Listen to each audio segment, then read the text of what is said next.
Bismillahirrahmanirrahim. Berjumpa kembali dengan Lele Bujang. Dalam kesempatan ini kita akan membahas bagaimana membaca laporan bulanan dari Lele Bujang. Kita mulai melalui halaman pertama ya. Di sini laporan Mei 2020 dari Lele Bujang. Nah, laporan Mei 2020 ya. Nah, di sini disclaimer dulu. Yang pertama, laporan ini tidak disusun menggunakan format baku dan hanya digunakan sebagai laporan saku yang dirancang untuk dapat dipahami secara sederhana. Nah, lalu kita langsung saja ke segmen yang penting, itu changelog.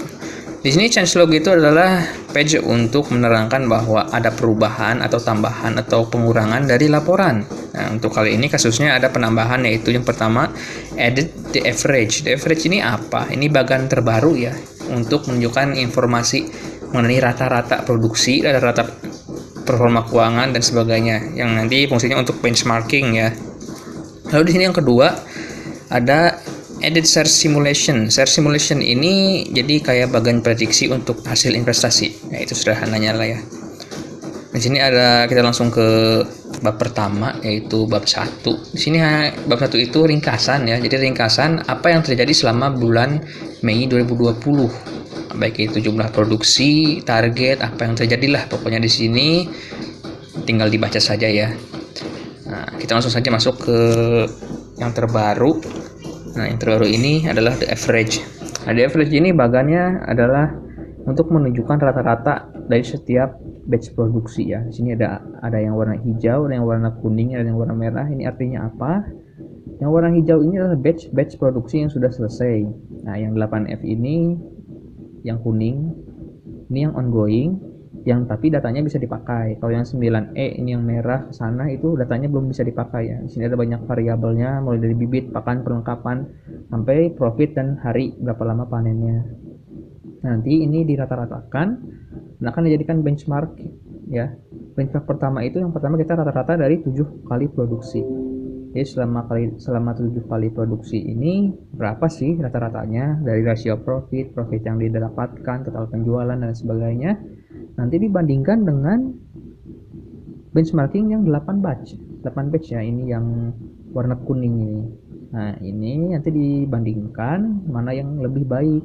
Nah, di perbandingannya lewat mana? Ini jelas di sini ya, MOM batch, maksudnya MOM itu month to month ya harusnya. Nah, di sini ada keterangan kuning ONG. Maksudnya apa ONG? Artinya batch 8F menjadi benchmark paling terkini itu masih ongoing, jadi masih dapat berubah di bulan depan ini datanya ya. Nanti data ini disandingkan dengan data terakhir yang sudah selesai, yang kebetulan kalau kasus sekarang itu 7E yang selesainya. Dibandingkan semua aspeknya, semua variabelnya akan menghasilkan FVG di bawah. Nah, ini yang paling penting dalam bagian ini dilihatnya, apakah performa batch 8F itu apakah lebih baik atau buruk dari 7E. Dan di sini ada negatif 5% dan ada warna merahnya. Artinya apa? Berarti ini menurun 5% ya performanya. Tapi ONG yang kuning ini di atas 8F nih ditunjukkan ya, menunjukkan bahwa datanya masih bisa berubah. Jadi ini masih bisa berubah ya. Ini hanya sebagai gambaran laporan bulan ini saja yang terjadinya seperti ini. Berikutnya, kalau yang awal ini the average untuk produksi, kalau yang ini the average untuk accounting ya, untuk accounting, untuk keuangan ya. Nah, di sini akuntansinya, data-data dari akuntansi untuk periode 2019-2020 ini dibandingkannya 1 tahun ya, rata-rata dalam 1 tahun. Itu karena kasusnya di sini masih 11 bulan ya, Juli sampai bulan Mei. Kita mendapatkan rata-rata per bulannya berapa sih? Dan di sini ada rata-ratanya yang bisa dilihat. Di sini nanti ada total per year. Nanti data ini akan digunakan untuk perbandingan atau perhitungan hasil investasi. Lalu berlanjut kepada di sini ada bagian-bagian profil ya. Di sini bagian-bagian profil ini rincian dari setiap produksi, ada kodenya ini D8F, ongoing segala macam, ada pakan, ikan, perlengkapan kegiatan. Yang sebenarnya yang paling pentingnya itu adalah kotak ini, ada warna merah, performa akhir. Di performa akhir ini kita bisa melihat mortalitasnya berapa, FCR-nya berapa, nilai tambahnya berapa, dan keuntungan yang didapatnya berapa. Karena ini yang paling penting ya. Ini ke bawahnya sama, ada 4 halaman. Nah, lanjut pada yang standar, yaitu grafik ya. Di sini grafik menunjukkan naik atau turunnya, progres atau enggak ya, trennya stabil, cenderung menurun, cenderung menarik, menaik. Di sini ada judulnya tren produksi batch 1 sampai 8. Jadi hanya 1 sampai 8 ya untuk dalam 1 tahun operasi. Ada produksi per batch, rupiah, kilogram, anggaran, dan profit atau loss. Lalu kita masuk ke bab 2, yaitu performa keuangan. Nah, ini bab 2 ya standar ya. Jadi untuk menunjukkan berapa sih keuntungan per bulan, apa biaya beban yang keluar apa aja, berapa aja. Dan yang terakhir tentu saja ditutup dengan laporan neraca, itu posisi asetnya kita sekarang berapa, ekuitasnya berapa, utang berapa, barang ikan berapa, dan sebagainya. Lalu lanjut lagi biasa dengan grafik untuk menunjukkan tren ya. Tapi ini untuk keuangan. Kalau yang tadi produksi, di sini ada profit loss, ada sales cost, dan cash ya. Dia menunjukkan posisi-posisi yang akun-akun yang strategis ya. Ini sama kalau ini menunjukkan nilai aset dan ekuitasnya, apakah meningkat atau menurun di setiap bulannya.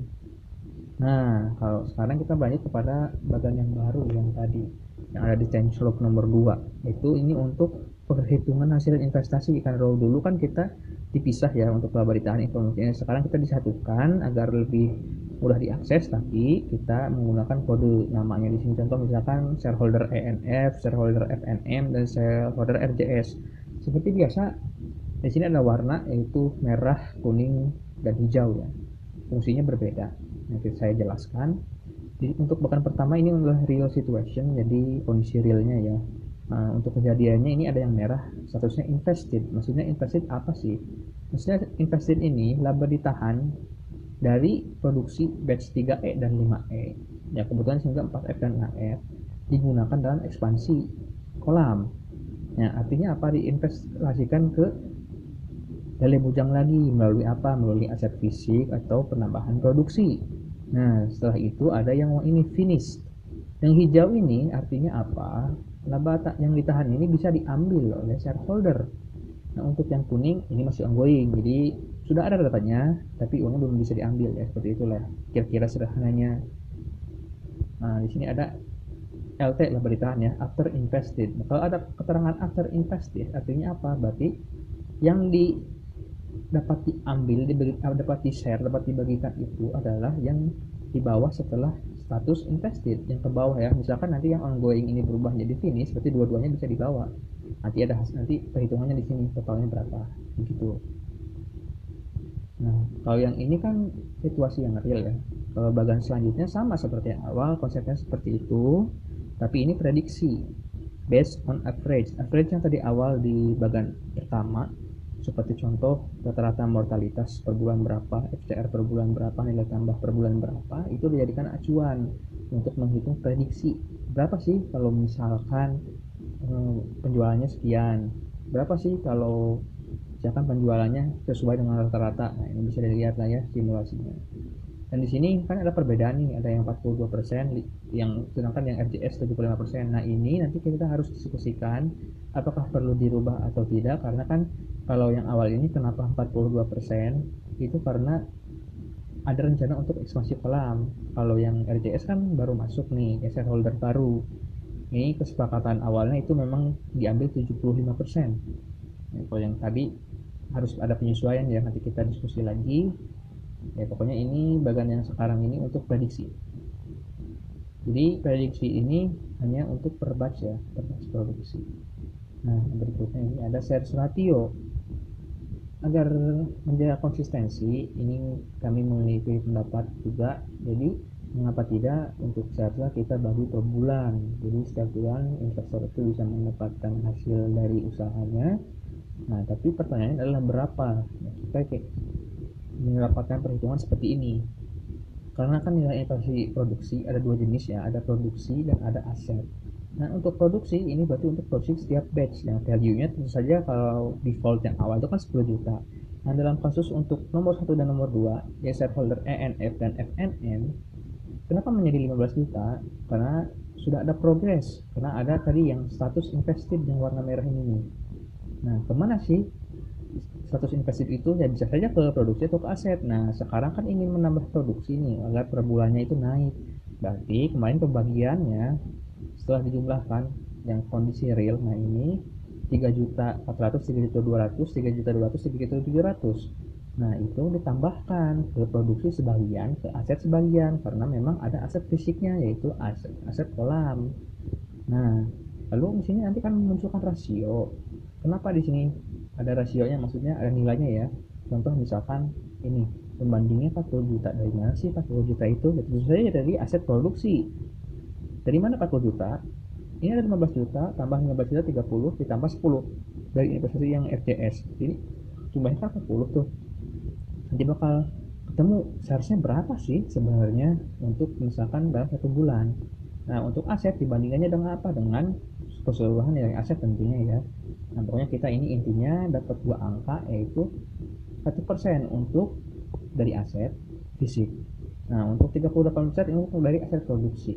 Nah, ini nanti angka-angka ini akan berguna untuk menentukan simulasi per bulan. Nah, ini based on last month untuk ini ya, untuk bulan ini tapi ya. Untuk bulan Mei contoh misalkan ini ada profit bulan Mei ini 2.19.700. Ini angka aslinya itu kalau diakuntansi 2.126 ya, jadi kurangi 5%. Nah, 5% itu untuk apa? Itu untuk biaya-biaya yang diperlukan untuk oleh nilai bujang dalam bulan berikutnya, yaitu biaya-biaya yang tidak muncul di bagian produksi yang tadi, yang profil batch yang banyak ya. Contohnya misalkan biaya logistik seperti bensin dan kawan-kawan ya. Jadi ya angkanya kecil cuma 5%. Nah, kita mendapatkan profit ini yang average ya 1 bulan. Di sini ada rasio yang tadi awal 38%, 38% sama 25%. Nanti akan muncul angka shares per bulannya. Artinya apa? Nah, setiap shareholder ini per bulannya dapat segini. Kalau misalkan profitnya 2 juta misalkan ya. Kalau ini kasusnya contoh yang ENF sama FNM dapat 757.000 karena profitnya 2 juta. Lalu yang untuk RJS karena profitnya 2 juta dapatnya 500.000. Nah, nanti ini akan dikalikan dengan 12, prediksikan akan menghasilkan total shares per year. Jadi per tahunnya dapat segini. Contoh misalkan ENF dapat 9 juta, FNM dapat 9 juta, LJS dapat 6 juta. Tapi untuk dua kasus ENF sama FNM ini kan sebagian masuk ke aset nih. Nah, ini average profitnya dari yang tadi di FVG profit. Memang segini kecil karena ada rugi 1 bulan ya, besar karena penyesuaian. Nanti kalau tahun kedepannya insya Allah tidak segini. Ada rasionya 1% karena nilai aset yang diinvestasikan itu tadi perhitungannya 1% ini. Nah, ini hasilnya shares bonus lah ya, intinya ini bonus gitu. Ini bonus untuk ditambahkan nanti ke perhitungan total shares per year. Jadi nanti kalau misalkan menggunakan simulasi ini akan ketahuan berapa per bulannya. Kalau contohnya ini di shares per bulan ya, 750, 750 sama 500. Setiap ini beda-beda karena memang nilai investasinya berbeda juga. Lalu ada total sales per year-nya juga berapa, jadi selama 1 tahun dapat sekian. Jadi lebih jelas lah kalau misalkan simulasi yang ini ya, soalnya kalau yang produksi tadi kan rentan apa ya, rentan nyatu gitu apa produksinya, meskipun memang ada catatan sendiri. Kalau pendapatnya di sini yang paling dapat merepresentasikan konsistensi adalah yang ini, bagian yang sales ratio. Jadi kalau punya pertanyaan per bulannya dapat berapa sih, ya ini jawabannya. Lalu ini ada halaman terakhir, tentu saja penutup ya.